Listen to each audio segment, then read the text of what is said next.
Hey everybody, welcome back to the EQN Sports Desk, all driven by Holiday Auto Group. I am Dru Stewart, and if you remember a year ago, we kind of did this same thing, and you're like, well, what thing is that? Well, the thing is we are remoting into a show that's going on in Las Vegas. You were with us for World's Greatest Horseman of the Tres Osos Derby here a couple weeks ago. Well, now we are back in our partnership with the National Reined Cow Horse Association, and we've got the Cinch NRCHA Stallion Stakes going on, and we're going to bring in our one of our guys right now that has been on the sports desk with us before. He's actually dealing. He is a dealer in Vegas when he's not showing horses. Shadd Parkinson. Shadd, welcome out to the virtual sports desk, my friend.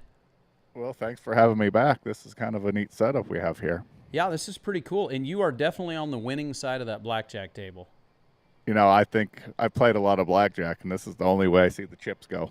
Right. That's exactly right. They tend to flow right back there to where you're at. So, hey, so first off, tell me a little bit about the Cinch Stallion Stakes and what this event is all about. Like why the Stallion Stakes? They've put a lot behind it here in the last couple of years. Let's just kind of go back and bring people up to speed about that event itself and kind of what the backbone of the Stallion Stakes is.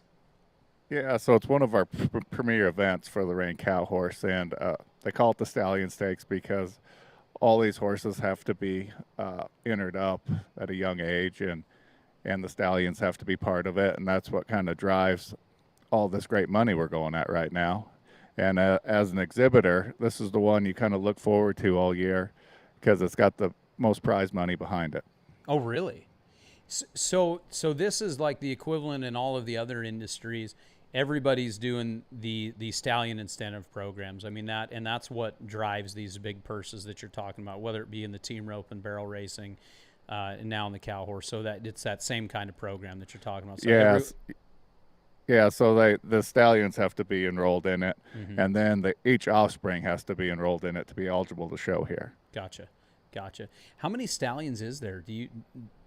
Oh, I have no idea. They got a big list on the board over here, Sure. but it's quite a few. I mean, anybody that's serious about a breeding program would have their horses enrolled in this. Absolutely. Well, it's pretty dang cool, you know. You and I haven't really sat down and talked about it very much, but I've chatted with a few of the other guys. What's going on right now industry-wide?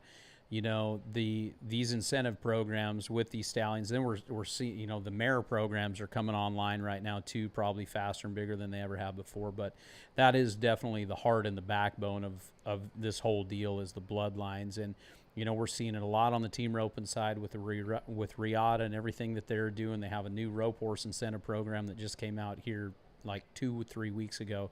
But that is definitely going back to these breedings. It's definitely what's driving the industry, don't you think? Yeah, I mean, without these breeders, I wouldn't be here. You know, it takes somebody with that vision and that patience to breed a horse and wait for it to get of age, to send off to training. I mean, it's all, you think of all the dreams that take place getting here, and then for it to happen, it's truly remarkable. It absolutely is. Boy, that's a heck of a point right there. You are in Vegas, and to kind of use a pun a little bit, there's a whole lot of betting on the come in this game, isn't there? Yeah, I mean, you think of all the money that's been invested in horses that never see that show pin. So to be fortunate enough to have a group of them that make it this far, it's a real privilege.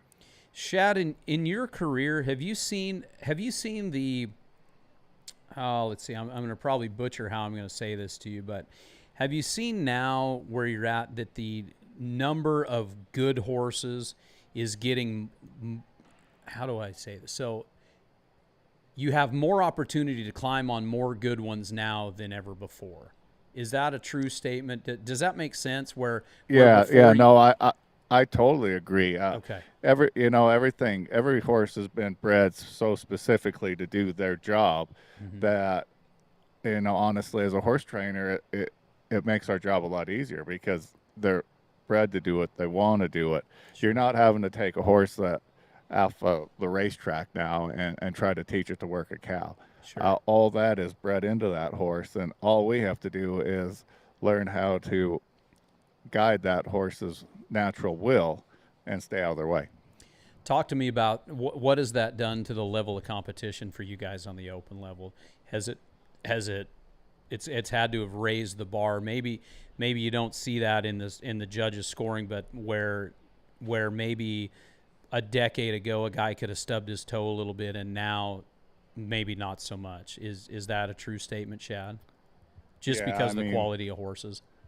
the quality of horses, and then the quality of the trainers too has gone way up in the last 15 years. Sure. I mean, there's so many guys here, and I credit more to the horses than the guys, right? Like the horses make us better. That's how we learn. We're learning from each horse. Everybody thinks it's the other way, but we learn from each horse how to better ourselves as riders too.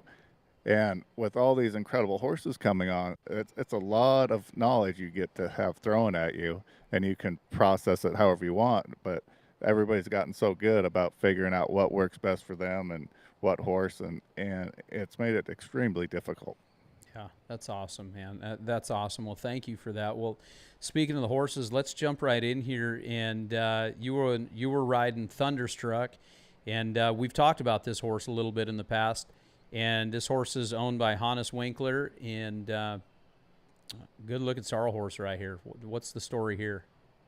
Yeah, I bought him at the NRCHA sale as a yearling for Hannes and got him started, and I've done all the training. And last year was quite a year. Was a 3-year-old. He's just been. It goes back to that. It's that dream. You go and buy all these horses with that hope of them one day being able to compete at this level, much less win a go-around. It's just awesome. Sure. What is this horse? I don't have this horse's bloodline sitting here in front of me. He's a metallic cat out of a dual ray mare. Gotcha. Man, big stop, huh? Wow. Yeah. Yeah, he loves the stop. Well, I guess. And here, that ground is so good. It really lets you show off those ones that can stop. Yeah, South Point does a good job, man, on everything they do. That's very cool. So I haven't had a chance to take a look at the schedule. So guys just got done with the rein work. What's it look like? Like, when do you show this horse again next? Well, that's a good question. I haven't looked that far ahead, but I think it's we start cutting not tomorrow, but the day after, and there'll be a couple days of that, and we'll go through that herd work and then onto the fence work out of the middle of next week. Gotcha. What do you have for non-pros at this show? Oh, I got a bunch of them. Do you? Good. Yeah, there's a whole passel of them down there, and so far they've done their herd work over in the other arena, and everyone's been quite successful. And so we're going to kind of swap now. They're going to come over here and do the rein, and we're going to go over there and start cutting. Oh, so you guys go back and forth then, huh? Yeah, like they've been showing while I've been showing. So it's a little bit of a circus down there. Yeah, I bet. The back pens, but yeah. So what, I guess, other than the cutting shows that I've been there at the South Point, so right now you guys will be showing, the non-pro showing, so you guys the stall barn is busy then. Yeah, I mean, luckily I got good girls back there that help me, but it takes a lot of planning. We got these non-pro showing while I'm showing, so you have to have somebody there to help them, and and it's a lot going on. That's what people don't really see. They see us showing, but there's a lot of stuff going on that keeps you on your toes. Sure. Well, Shadd, thank you so much. Once again, thanks for your patience, and thanks for wearing pants today, even though we can't tell. We were joking about that earlier because I may or may not have pants on because we've been out doing a little tractor work here now. Well, I want to know who drives their tractor without pants. Well, it's just kind of one of those deals, I'd show you my running shoes too, but you were making fun of having too much tread on my running shoes. So anyway, well, pal, I think they're just walking slippers. They are walking slippers, 100%. So, well, pal, thank you so much. And guys and gals, we're going to be doing this all week long from Las Vegas at the South Point Hotel and Casino, the NRCHA Cinch Stallion Stakes. So all of this coverage, once again, is presented by our friends at Ranch Fuel. A big thanks to Ranch Fuel for jumping on board. They came on board at World's Greatest. And we've had a whole lot of fun with that whole crew over there. So make sure you stick around.